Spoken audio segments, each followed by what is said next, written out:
Hello, everyone, and welcome. I'm Rob, and I'm incredibly excited to introduce you to our new podcast, Strictly Cyber. We've created this space specifically for business owners like you who want to understand cybersecurity without getting lost in the technical jargon. I'm joined with James. Hi guys, I'm James. Nice to meet you. And today we're going to discuss cyber essentials, hopefully without the jargon. What it is, how we can help you, and how you can get started. First, I'm going to tell you a little bit more about myself. I'm Rob Kneller. I'm the director of Kit 365. I've been in and around IT for about 20 years and moved into cybersecurity about 8 years ago. What I like about cybersecurity is it's always changing. There's always something new to learn, and there's always somebody that you can help. My name's James. I've been at Kit 365 for 2 years. I'm a security analyst and Cyber Essentials Plus assessor. I've been in the cybersecurity industry for around 2 years now.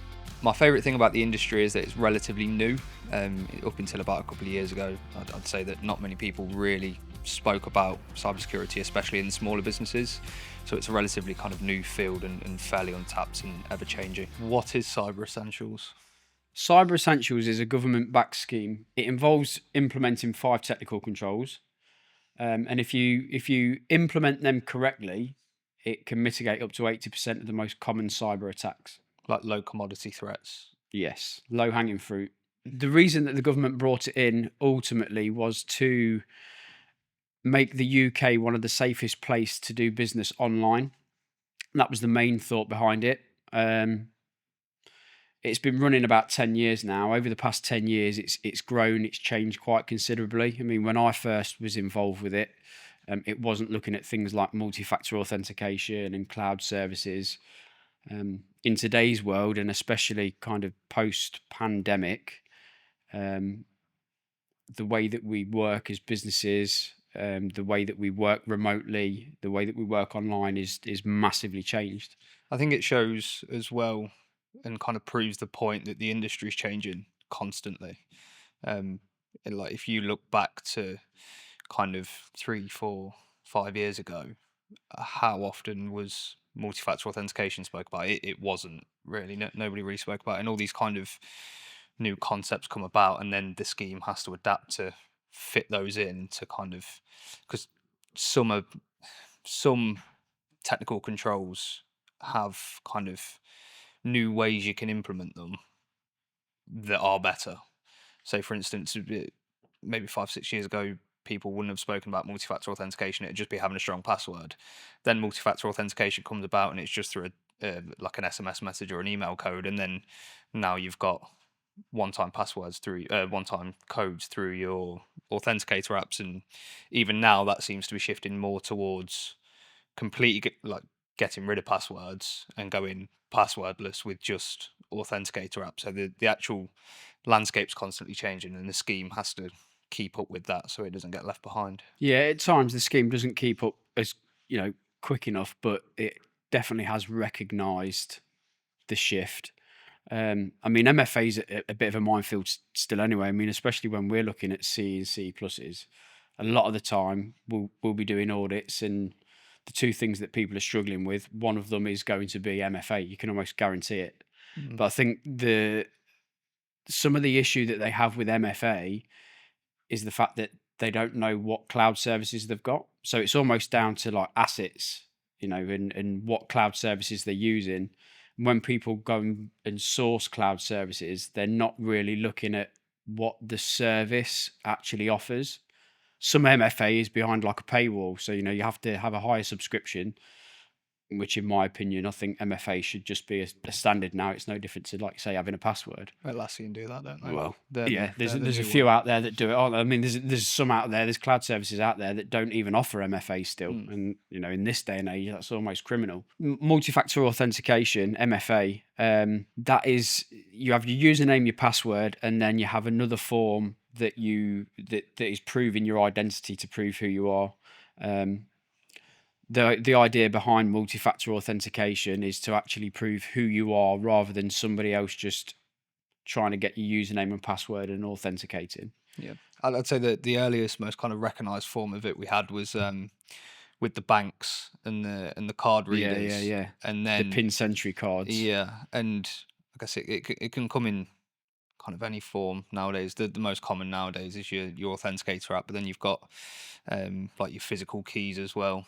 That kind of, I guess, are similar to Yeah, your your card FIDO readers. keys, yeah, Yeah. text message, get them through email. But yeah, multi-factor authentication, MFA, 2FA as it's referred to as well, is all about providing that second form of identification, not just a username and password. So the wording of these things do change from time to time, but ultimately it's firewalls, which is making sure that you've got some protection between yourself and the internet and connections coming in. Secure config, so making sure things like default passwords aren't a thing anymore, and you've changed them to something that's secure. Access control, so making sure that people who only need access to those systems have got access to those systems. Security updates, making sure that any updates that are released and that you know about and you should be applying to your devices are being applied. And anti-malware, so making sure you've got some kind of antivirus or anti-malware software installed that can detect these viruses. Why do you think businesses should go for cyber essentials and ultimately need cyber essentials?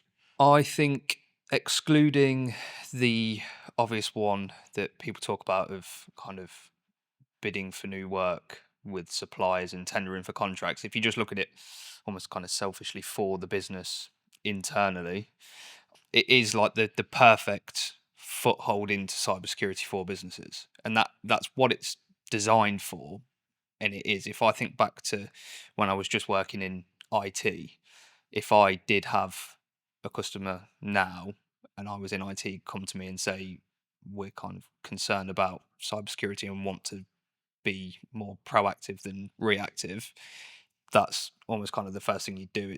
It's almost like it can be used as a gap analysis into kind of a deeper security audit of really getting into the nitty-gritty of what businesses need to do to protect themselves. For people that don't know, the difference between Cyber Essentials and Cyber Essentials Plus is Cyber Essentials is a questionnaire that you fill in.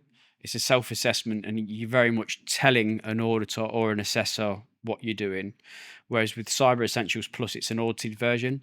So an auditor will then come in and actually check what you're telling us is matter of fact. So you're showing people that you've implemented these controls and that you are secure. It's a statement, isn't it? Yeah. That's kind of what it is. It's a statement, and it's not the most complex thing in the world. It's not, we are the most secure business in the UK if we achieve this. It's showing that you kind of taking those steps, no matter kind of how big they are. It's in the mind, and you are being proactive. Mm. Yeah, absolutely. Yeah. Yeah. Well, I think, touching on that, I don't think there's, no one's ever going to be 100% bulletproof, are they? Let's face it.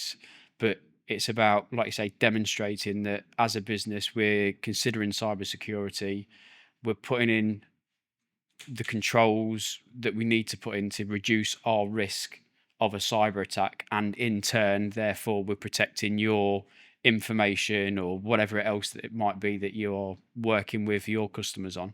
Yeah, I think it's about showing that you're closing as many doors as possible, and that you're not just leaving everything open. Because even now we see it, some businesses are still like that. It's everything's open. And a lot of this stuff as well can be like a culture shift for people.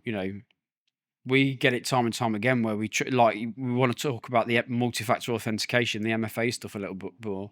A lot of people see it as an inconvenience because when they log in, they've now got to go to the phone or however the pin sentry, like you mentioned earlier, and put a code in. And for the first couple of weeks, it is an inconvenience, but after that, it just becomes like a cognitive behavior. So at that point, they've almost forgotten the pain that they went through of having to get the phone out of the pocket now and put in the code. But the element or the level of security that actually brings far outweighs the inconvenience. If I have an applicant going through Cyber Essentials Plus, and as a part of their remediation, they've got a cloud service that doesn't have MFA on, more often than not, if I'm, say, on a call with somebody trying to enable it, they're not happy about it. And sometimes I've never been able to get my head around that. They're not happy about it, and it's because it is an inconvenience. It's adding an extra click, and it's like that. Same with like the browser prompts and adding an extra click. If you add one more step into anything, people don't like it. You're in the firing line as well, Yeah, right? It's yeah, like it's yeah. your fault. You're the evil man that's telling me to do Yeah. this. Yeah, people don't like change as well. Yeah, that's very true. Yeah, yeah, And a lot of these things as well with kind of remediation for Cyber Essentials Plus, usually, especially with like MFA, you're adding an extra click into something. It's making something a tad bit longer, but by making it that tad bit longer, it's making it a little bit harder for a potential threat actor. So that's kind of, if anything, making something hard is better. yeah. Again, like coming back to it, a lot of these things and a lot of what people are doing, they're just opportunists, right? So they're looking for the low hanging fruit. A lot of what we do, like when you break it down, we don't want to make it overly complicated for ourselves. I mean, a lot of the time, what people are doing that are hacking is actually just getting your username and password and logging in. They're not trying to do anything overcomplicated. We could start talking about password reuse and password managers and all sorts of these kind of techniques and things that people are doing. One, to attack you, but two, how do you reduce that risk again? A lot of the time, it's reducing the risk. Yeah, and it's rare that when people, like you said, when they get these username and passwords, it's rare that they're getting these through anything that is actually targeted. It's almost like cast a big net, Yeah. find one or two, and that's the way they get in. So just by kind of eliminating the commodity threats, you do kind of get yourself away from that net, and you won't get caught. It's rare nowadays, I'd say, that a lot of the kind of SMEs that are targeted or actually breached, that it's from a sophisticated targeted attack. It's more casting a net and seeing what they can find. Well, the number one way in is still phishing, isn't it? Yeah. Like through email, Yeah. people clicking links, people providing information. I mean, it's getting that sophisticated and that good nowadays, harder to spot. People are giving this username and password away. And again, if you're not falling back on multi-factor authentication, they've already got what they need to get in. So in relation to Cyber Essentials, what is a firewall? Why are they needed? Ultimately, the aim of a firewall is to control the flow of data. That is at the root of it, what they do. It comes to software firewalls and hardware firewalls, because there are two types and they are totally different. Your software firewall, I guess, lives on the device and controls data coming to and from the device. And that rarely, I guess, is open to the internet and visible from the internet, but it does deal with internet traffic when you're on the web. A hardware firewall is it's a network firewall, and that is the actual bit of kit that you might have in your cab or sat on a desk, maybe, and that controls all data coming in and out of your network, and it is basically the gateway between you and your entire network and the internet. Yeah. So I think like the hardware firewall, like you say, it's usually a bit of kit that you've had installed. They're still used today, but it was more of an older way of doing things. Again, pre-COVID, where most businesses were actually in an office. So you'd all be in an office, and your boundary or your protection to traffic coming from the internet into your network was your hardware firewall. Some of the change that was made to Cyber Essentials around the time of the pandemic was to allow organizations to have software firewalls, which is the same kind of thing as the hardware firewall. Like you say, it's protecting your device from traffic on a network or on the internet if you plug directly into the internet. But it was the recognition behind people working remotely or people working from home. So they started to look at allowing organizations to rely on these software firewalls to protect their device. Not having a firewall is like having no windows on your house. No windows, no doors. No doors. Letting anybody in however they want. Yeah, yeah, you're right. Like the analogy is the best way of explaining what a firewall does and how it benefits you. And not having a firewall is literally like leaving all of your windows and doors not just unlocked but open for anybody to get in when they want. Yeah. What is secure configuration in terms of Cyber Essentials, and what is it for, and why is it there? Yeah. So secure configuration looks at making sure a device just isn't really standard out of the box. So most things, when we talk about secure configuration, it's making sure that the default username and password has been changed. For example, you get a firewall or a switch or a printer, and they usually come with some form of default username and password. And if they're not being changed, it's easy for someone to identify said firewall, switch, printer, go on Google, put the make and model in, get the username and password, and then they have access to that device. And at that point, they've got control of the device.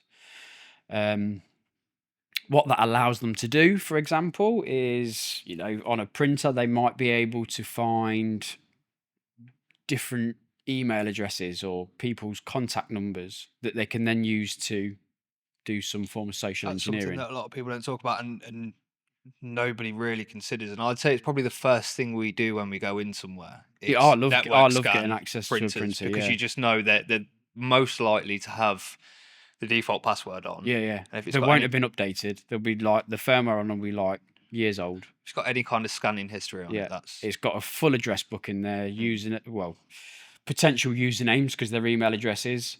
yeah. You might be able to print out a list of what documents have been printed from that device.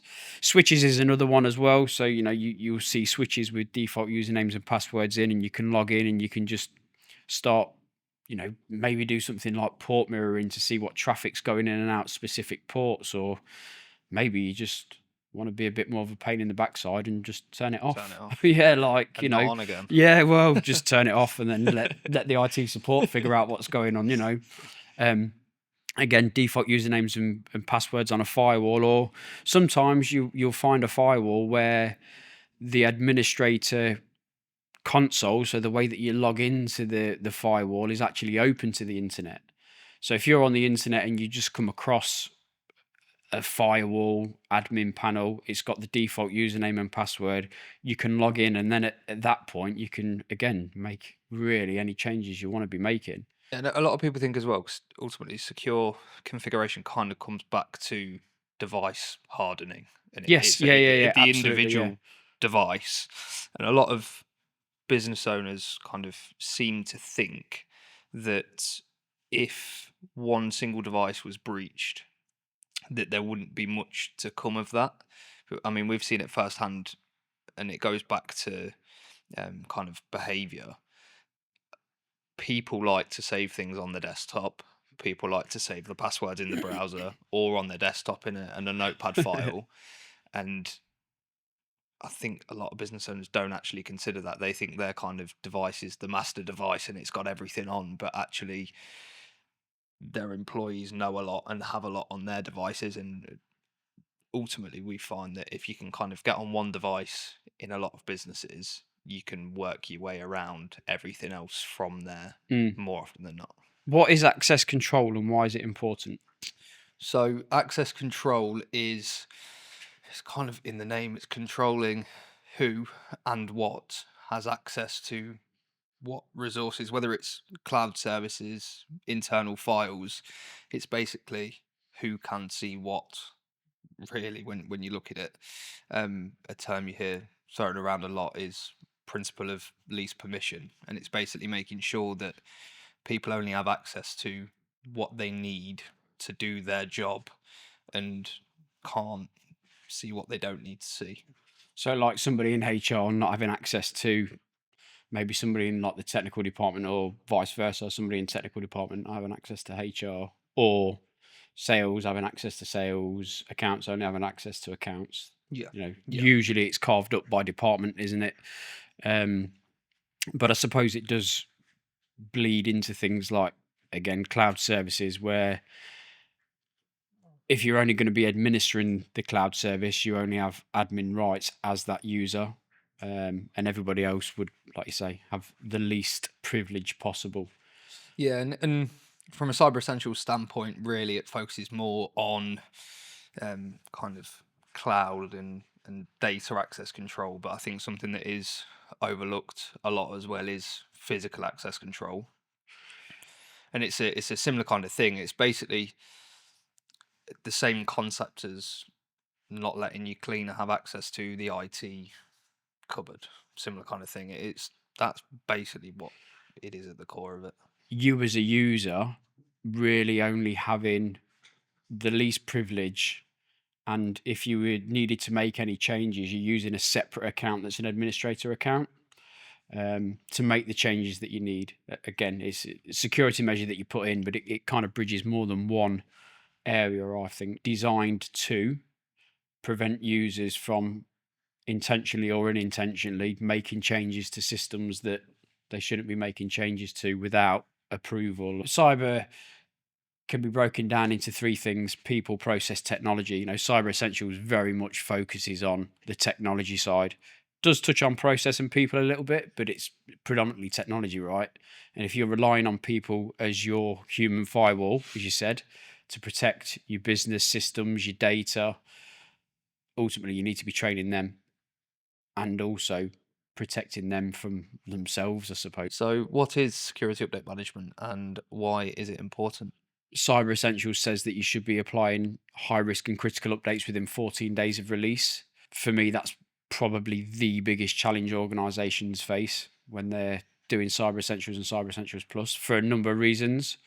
One being they don't have the tools in place to know what they have to patch or update. I mean, it's a tough ask, right? Like to implement all high risk and critical security updates within 14 days is a big ask, and becomes more challenging the larger the organization. Yeah, and the thing is as well, security, like we said earlier, security fixes fall into it, and those can't be applied by just an update process like your Windows update. And they're usually the things that get missed as well, Yeah. right? Because you're not aware of them. Like the updates that come down from Microsoft or through on your iPhone or on your Android device, like it will tell you like, oh, you've got updates to apply. But these misconfigurations or security configurations that you've got to apply, not through a patch, you're unaware of. And even things like patch management tools just don't pick up on them. No. Because it's not a missing patch. Yeah. It's a security fix. So those actual tools that go out and find vulnerabilities usually are, well, they are the way to go with Cyber Essentials, and they have to be used. Yeah, and finding the fix and getting the fix to actually work can be a bit of a challenge when it's outside of patch management. I mean, the big misconception with patch management is that it is actually applying all your updates, and we see it time and time again when that's not actually the case. And patch management usually isn't the silver bullet that everybody's looking for. It can do the majority of, but it's not going to do all of. And again, having the tools to support what the patch management is actually doing. Patch management, vulnerability management, two completely different things. So identifying your vulnerabilities and then remediating those vulnerabilities, again, two different things. Two completely different things. What is malware and why do businesses need protection from it? Malware or a virus ultimately is a malicious application that's designed to do some damage to either your system or your information. Predominantly, we see things where it will encrypt your hard drive, and then there'll be some kind of, this is touching on ransomware, I suppose now, but the malware comes in, it encrypts your hard drive, and then you have some kind of ransom that says, unless you pay X, Y, and Z, we're going to delete all your files. So it's those kind of things. They're designed to disrupt and damage your systems. We've seen other viruses that will kind of maneuver the way through the network and go from system to system. What we're trying to prevent, obviously, is that those kind of bad applications or malicious applications don't get into your system Do get detected. and do get detected. Yeah, and again, this touches on a number of areas, right? Because a file can come in, and even if it hasn't been detected and it is malicious, it may require some level of permission to actually do anything. So again, this comes down to principle of least privilege and access control, and do we need to elevate and all these kind of things. But ultimately, antivirus, you're trying to protect these malicious applications from getting into your system in the first place before they can even do any damage. So to kind of explain that, if you were to download an Office app installer from Microsoft, Hmm. there's actually a signature on that file that says this is Microsoft Corporation. Yeah, yeah. And you can have files that are completely unsigned, so they're from like an unknown publisher. Like me or Could be you, from anywhere, yeah. basically. Yeah, it's something that we could have written. And it's making sure that they get caught on, and at least there's some form of warning Yeah. or opportunity to cancel before that file runs. Hmm. Virus and anti-malware now is so much more than what it was years ago. And they can include on-access scanning, so that they're monitoring the websites that you're accessing to make sure that they're not malicious. They can offer password safes, password managers. They can encrypt your hard drive, so that if your device kind of gets stolen, or your hard drive gets removed from your device, it's encrypted. People can't just plug it into something else and access the information on it. So there's so much more now than just what they used to be. What is it that applicants could be doing to make achieving Cyber Essentials and a Cyber Essentials Plus, and maintaining, so more than just achieving, but actually maintaining the scheme?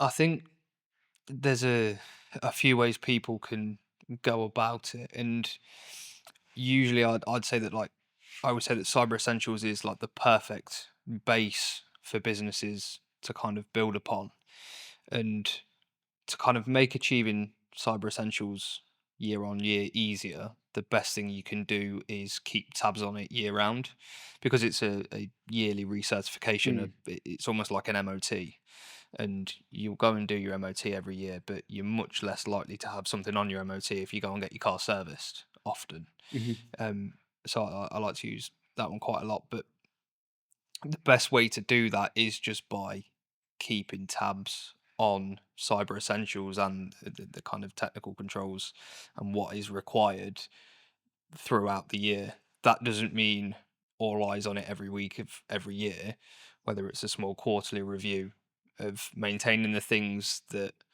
you struggled with the year before is usually the best way of going about it. If you had no trouble with MFA the year before, then you're not going to spend all your time throughout the year really looking at MFA and making sure it's in check, because you're doing a good enough job on that anyway. But if you really struggled on applying security fixes, then the best thing you can do is maybe have a vulnerability scan every quarter to keep tabs on it, so that way it's not been left unattended for a year when it comes to recertification, and you're basically back at square one where you were when you achieved it the year before.